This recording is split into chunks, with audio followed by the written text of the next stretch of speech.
Hey, what's up everyone, and welcome to today's video. This episode will guide you through the issues of the Uncanny X-Men published by Marvel Comics in 1984. Issue 181. Issue 181. In the previous issue, we saw how during a raging storm outside, Magneto and his hostage the Wasp came to a mutual understanding of sorts, after having resolved their initial conflict. At the heroes' base, some of the heroes took care of some dangers coming from outside, while others came to know one another a little bit better while working on things inside. Spider-Man was exploring the facility and bumped into the X-Men. After accidentally eavesdropping on them and hearing about their plans to leave and join Magneto, he tried to make his way out to warn the others. They ended up in a battle, and Xavier used his powers on Spider-Man to alter his memories of what he had just heard. Magneto declined Dr. Doom's offer for an alliance, after which Doom used machines present at Doom Base to alter two female humans into powerful super beings, strengthening his forces. One of these two women admires the Molecule Man, and they grew closer while waiting for the storm to pass. The Asgardian Thor woke up the only other Asgardian, the captured villainess the Enchantress, and they teleported away from the hero's base. Once the storm had passed, the villains launched another aggressive surprise attack on the hero's base, catching most of them by surprise, and they were able to liberate their captured fellow villains. And the villains now clearly have the upper hand in this war. We now continue the story with Secret Wars, issue number 4.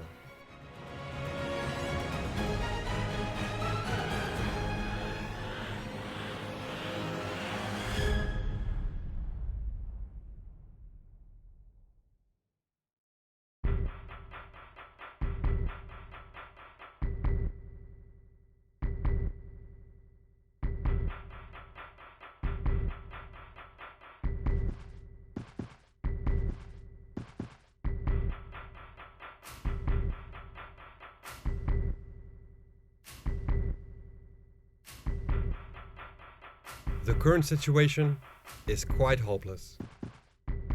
With one enormous explosion, the entire complex the heroes have made their home gets blown to bits. The villains have finished their siege and will now search the remaining ruins for any survivors. But somehow, to the villains' surprise, they do not find a single body. Even though they are surprised by this outcome, Dr. Doom tells them that it doesn't matter. With the destruction of the heroes' fortress, their days are numbered. With nowhere to run to, they will simply hunt the heroes down like dogs. Volcana compliments the Molecule Man on obliterating this entire structure with a single wave of his hand. He tells her that that's easy to do though, when you have control over all molecules like he does. And he says that she can just call him Owen if she wants to. While the Absorbing Man keeps on smashing the remaining debris with his wrecking ball, Dr. Octopus searches the surrounding area with one of the devices he has found. It's some form of binoculars which not only detects moving objects, but can also focus in on them. It takes him a couple of moments, but eventually he spots the heroes he was looking for, about 5 miles removed from them. They seem to be regrouping and look in a bad shape, easy for them to finish off. At that distance, they are out of range of the hand weapons, but they might be able to salvage a heavy cannon from the debris. But Titania doesn't need any weapon. Apart from a massive chunk of debris, she easily picks up with her immense strength, and simply chucks it in the direction Dr. Octopus told them the heroes are at. The Wrecker then tells his wrecking crew to start doing the same, and they all pick up smaller pieces and start throwing them in the same direction as Titania did. The Absorbing Man says that he thinks throwing rocks is stupid, and they should just go there and crush them in case Titania missed. And as they are about ready to leave, the Molecule Man tells them that really isn't necessary, because he can take care of them for certain. Volcana asks if he really can, and he tells her to just watch. He throws his arms in the air and asks her if she can see the mountains in the distance. And he simply separates them from the rest of the ground and lifts them up in the air. Effortless, saying that he will simply drop these mountains on top of them.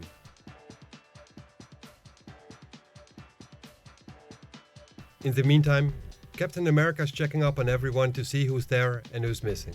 Some of the heroes who are still conscious are carrying some of those who aren't. Everyone seems to be accounted for in better or worse shape, apart from Thor and the X-Men. There's a sentiment going around of being deserted by them, but Cap tells them to worry about that later. For now, it's important to just keep moving and hope Doctor Doom and his allies are too busy celebrating to come and pursue them. Spider-Man then suddenly wakes up. The Hulk was carrying him over his shoulder and he can barely stay conscious to warn the others of the incoming danger. His spider sense is warning him of grave danger coming from above. And as the Hulk looks towards the sky, he can see the massive piece of junk Titania threw towards them just moments ago. The Hulk quickly warns Cap and says that he can't put the people he's carrying down and knock the thing that's coming at them away. In a fast and fluid motion, Hawkeye draws one of his trick arrows and fires it at the incoming object. It's an explosive arrow which he already knows will not be enough to splinter something this big. But if it's placed perfectly, as intended, it should be able to split it in half. And it does. Iron Man, who also happens to be carrying Captain Marvel, uses both repulsor beams built in the palms of his armor to strike it as well, with quite the thunderous impact, making sure that the fragments get deflected, and this joint effort of both Avengers allowed the heroes to walk away unscathed. Cap tells everyone to keep moving, before there's another attack, and then he sees that the current threat is not over yet. There's a whole mountain range incoming, courtesy of the Molecule Man, and it is now looming above them, suspended in the sky for a slight second, threatening, until it finally drops right on top of them. The heroes are now finished. This must have killed them. And all the villains can see this happening from a distance and start celebrating their victory. Apart from Doctor Doom.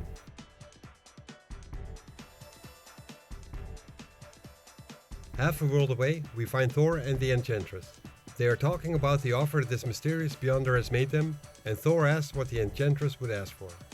What could a goddess, who is already beautiful, powerful and immortal, possibly desire? She tells him she would ask for his love. She has desired Thor for millennia now, as he should already know by now. They've known each other for a long time, and Thor should be aware of the fact that she will stop at nothing to satisfy her selfish desires. She has often tried to take his love either by deceit or by force. He then tells her that love is not an object, and cannot be taken in any way. It can only be given. She then responds by saying that this is true, but immortals like themselves need to occupy their endless days with foolish and impossible quests, either to keep them from going mad, or in certain cases, because they already are. She asks him if he could ever love her, and Thor tells her stutteringly that he doesn't know. She asks if he thinks her to not be beautiful, and he says he does, but that true beauty is a thing of the spirit. And he asks her why she doesn't make that one of her quests, to overcome her petty greed and lust, and to realize the beauty of her godly spirit. She then tells him to kiss her, and to give her a glimmer of hope, and she will try, as she moves in for a kiss. But then suddenly the entire area shakes, and rocks start to fall from above. It's an earthquake, which is overfast, but it's certainly not a natural one. The Enchantress senses this, and says that this shockwave could only have been caused by a cataclysmic blow, one mighty enough to shake this entire world. Thor tells her that he needs to return to his friends, and the Enchantress says that she will come along with him and uses her magic to teleport them back.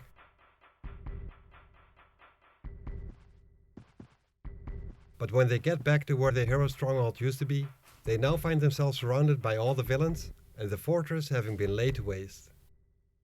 Titania and the Absorbing Man want to immediately rough Thor up, but Doom tells them to be silent. Thor demands some answers from Doom, and he tells them that his friends are dead. That they have slain them all by dropping a mountain range on top of them. He then points out to Thor that he is hopelessly outnumbered, and that if he submits, Doom will grant him a merciful death. Thor responds by asking him if he's mad, if he truly thinks Thor will not fight until his dying breath. But Doom expected no less. It was just simple courtesy of him. It's the 13 of them against one Asgardian god. Thor says perhaps, and he looks at the Enchantress, but she then turns her back on him and walks away. The Absorbing Man is done talking and tells everyone to attack him, which they do. A big fight ensues and neither party is pulling any punches. Thor holds his own for quite a while, with the help of his enchanted hammer Mjolnir and the summoning of lightning. The only ones able to withstand the fury of the Asgardian Thunder God are Doctor Doom himself and Ultron, whom Doom has made even stronger when he rebuilt the robot. He added more weaponry to Ultron's already impressive arsenal and puts it to the test. And when Ultron is done, all that is left is a smoldering crater, Thor's helmet, and a piece of his cape. While the Enchantress sheds a tear at the sight of this, Dr. Octopus says that this means that they have won, but Dr. Doom disagrees.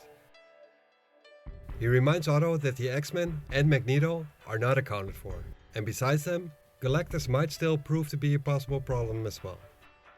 They will now head back to Doombase and plan their next strike, but before they do, there's one matter to attend to here and now. One of the villains tried to kill Doom, and he was almost successful in doing just that. A transgression for which he will have to pay. Kang the Conqueror realizes that it's him Doom is talking about, and tells him to wait.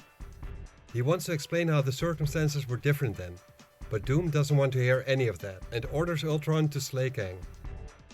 As Ultron blasts Kang, Kang tries to tell Doom that he should listen to him, because he will need him later. But it is too late now. The rest of the villains watch in awe, as Doom tells them that he trusts they will all learn a lesson from this, and they all then leave the scene to head back to Doombase. Somewhere else at that moment, 100 miles removed, a strange aircraft soars above the alien landscape, and is carrying the X-Men. Inside the aircraft, Professor Xavier is psionically piloting the plane, and he compliments Storm for the excellent work she did in helping Xavier navigate through the tempest which had been raging across the planet. Even though it was too powerful for her to quell entirely, she was able to temper it some in the immediate vicinity of the aircraft. After this brief exchange of words, the silence in the cabin returns as each X-Man is lost in their own thoughts. This is especially the case for Pyotr Rasputin, the X-Man called Colossus. He's thinking about his girlfriend and fellow teammate Kitty Pryde, who is still back on Earth. He's very aware of the dangers they are in, and that she might be in danger as well. He's afraid there will be no returning home from this place, because it's so far removed from the Earth. All the dreams he hardly dared to dream about the two of them are now all finished. The situation they are in is pretty near to being hopeless. If only he could see her one more time. Rogue, the newest member of the team, is lost in thoughts as well. She thinks about how not that long ago she would have been fighting on Dr. Doom's side, as one of the villains. She is now, however, part of the X-Men, and wonders if push came to shove, if they are losing, she would stay with the X-Men, because she doesn't want to die, and there seems to be only one outcome of this battle: either the heroes win, or the villains will. Nightcrawler asks Wolverine why he keeps popping his claws over and over. He asks him if he's actually looking forward to the coming inevitable battle. Wolverine tells him that he goes through life holding back, keeping the animal inside of him in check, and that in itself is quite the struggle on a daily basis. But this is war. And maybe even the last war, for all the marbles in the universe, as he puts it. And so this time he won't be taking any prisoners, no matter what Xavier thinks. Xavier himself doesn't overhear this conversation between Nightcrawler and Wolverine. He's too busy between concentrating on flying the ship and thinking about the incident that happened only a few hours ago, involving Spider-Man, and he's deeply troubled by it. In the meantime, they have arrived at the place where Magneto's stronghold is located. Cyclops is not sure whether he should be relieved or worried. He knows having Magneto on their side could be a deciding factor in this war, but if he's not in the mood for an alliance, they might be in the biggest fight of their lives against him.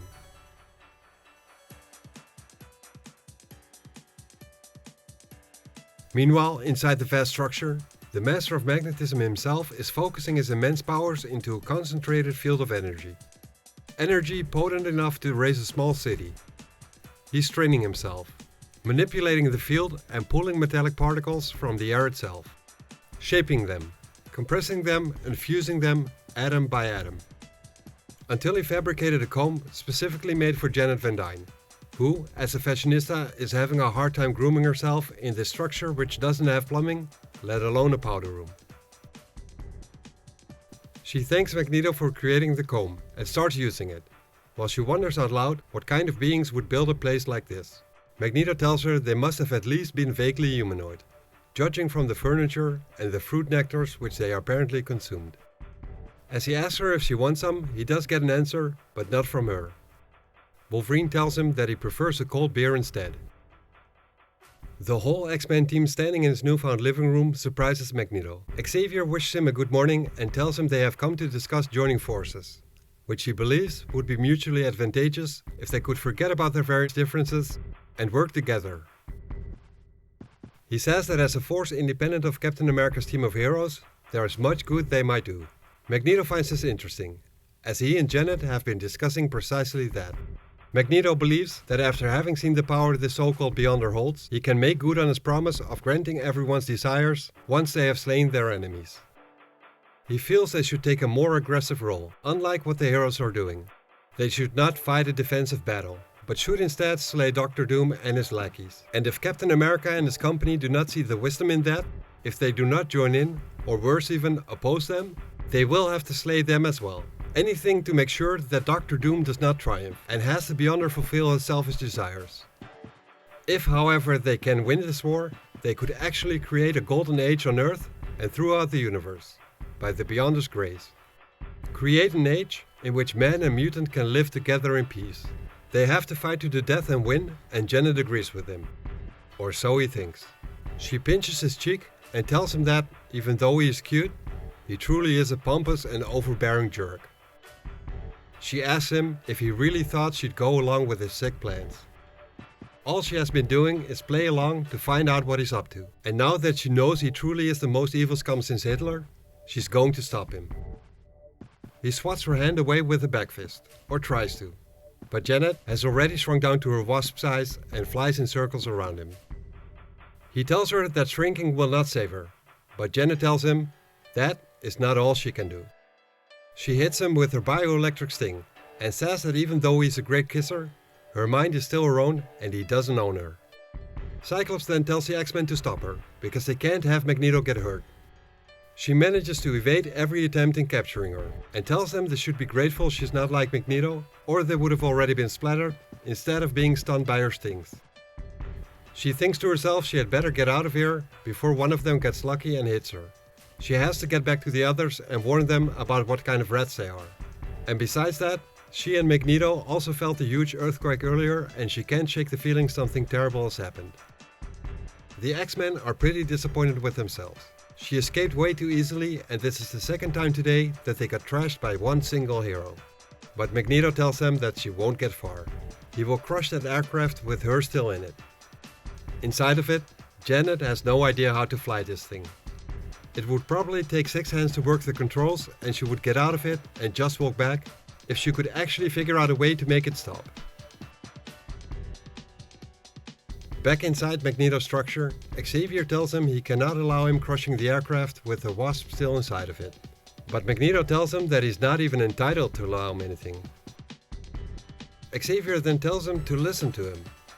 He says that he could have prevented her escape with a simple telepathic command, but he chose not to do so. He tells him that a few hours ago, he succumbed to temptation and psionically prevented Spider-Man from warning the other heroes about their plans. Xavier says that was wrong, and an act that he will regret for a long time. In that moment of weakness, he was no better than Doctor Doom, or Hitler, or anyone else who has ever used his powers to usurp another's freedom. He tells Magneto that if they are to be allies, they must first agree that whatever noble ends they seek, they do not justify evil means whatsoever.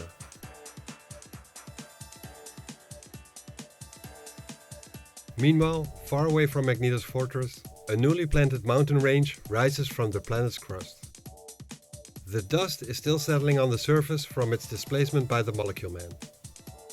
But deep beneath billions of tons of stone, there is a voice. A voice asking for a little bit of light. When Monica Rambeau provides this, it becomes clear that the Hulk has been using his immense strength, supported by Iron Man, to keep the whole of the mountain range from squashing the heroes underneath it, like the Molecule Man had intended. He is able to brace it for now, but is not sure on how long he will be able to do so, but certainly not for very long. Hawkeye figures that they are as good as dead, because it would take them a month to dig out of here, but Cap says that they are still alive and there has to be a way to escape from here. They try and wake up Mr. Fantastic, who might be able to come up with a solution for the situation. Benjamin tells his friend about the villains dropping a whole mountain on top of them and that there's not enough air in there for the torch to use his powers and burn his way out. No one, apart from the Hulk, has enough raw power to cut through the mountain or dig them out. But the Hulk cannot let go now, or they will all get smashed before he can even start digging his way out. As Reed is coming to and assesses the situation, he tells Iron Man to let him take a look at his armor, because he might just have an idea. He also asks for some of Hawkeye's trick arrows with electronic components in them, as well as Spider-Man's web shooter. Spidey is somewhat hesitant at first, but realizes that it's either this or simply waiting for the air to run out or for the Hulk to collapse from exhaustion. As Reed starts to work with the electronics, he is fascinated by how brilliant the creator of Iron Man's armor truly is. The Hulk is getting annoyed with hearing Reed talk about how supposedly brilliant he and Tony Stark are, and lets him know that he's getting fed up with that garbage. Reed tries to put him in his place, but all it does is make the Hulk angrier, who then threatens that he will rip him apart if they actually make it out of here. In the meantime, Reed has been able to adapt the technology he was tinkering with, and he tells the Torch and Captain Marvel to feed their energies into the makeshift devices. Their powers will then get transferred and combined in Iron Man's armor, and he then uses all that power to unleash a blast in the direction from which they can hear some kind of tapping. And so the heroes are actually able to blast themselves free from near death. Iron Man himself is amazed at how powerful his armor actually is, provided it has enough energy, and Mr. Fantastic apologizes to the Hulk for getting him angry. But the Hulk now realizes he only did that for the single purpose of making him stronger, to make him be able to last a little longer. Outside, safe from harm, they run into Thor as well, who was actually responsible for the tapping sound. It only sounded like tapping because they were buried deep inside the mountain, but Thor was using all of his strength and his magical hammer to try and dig them out. Captain America then sends Captain Marvel out to find them food, shelter and medical supplies as fast as she can. As she is traveling the planet with the speed of light, it still takes her a while to find something, until she flies up to some kind of village, which seems to be still inhabited by other organisms. She passes it and keeps on looking for something more suitable, but she doesn't really find anything else. That village would seem to be their best bet, even though it's right in front of the mountaintop where Galactus is standing on. It actually takes a couple of hours for her to guide the group of heroes to this location. And when they finally arrive, the indigenous people don't seem to be too happy to see them. They speak in an unfamiliar tongue, but it's clear that they are afraid. The Hulk is about to use force to make these people help them, but he gets told that that is not their way of doing things. Besides, one of the women seems to be making a case for them and wants to offer help. The Hulk isn't so sure they are actually wanting to help them, and that this might be a trap. But Spidey tells him that his spider sense would be going off if they were in any danger.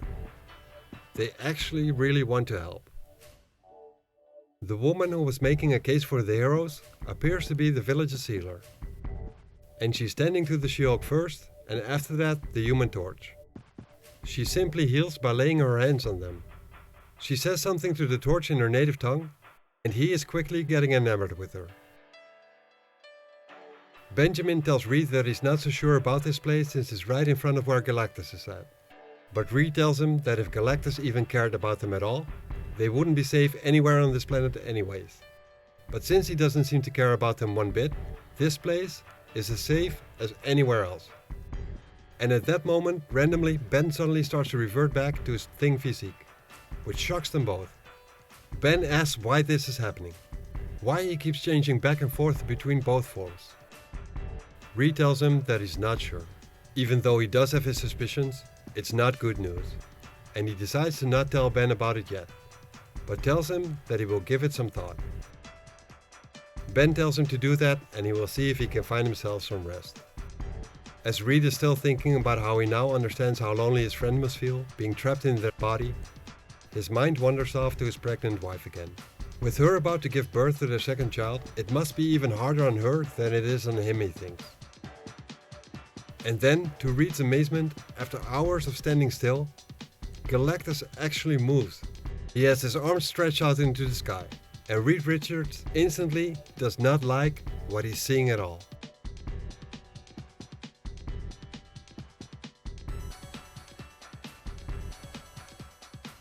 Thanks for watching this video and I hope you enjoyed it.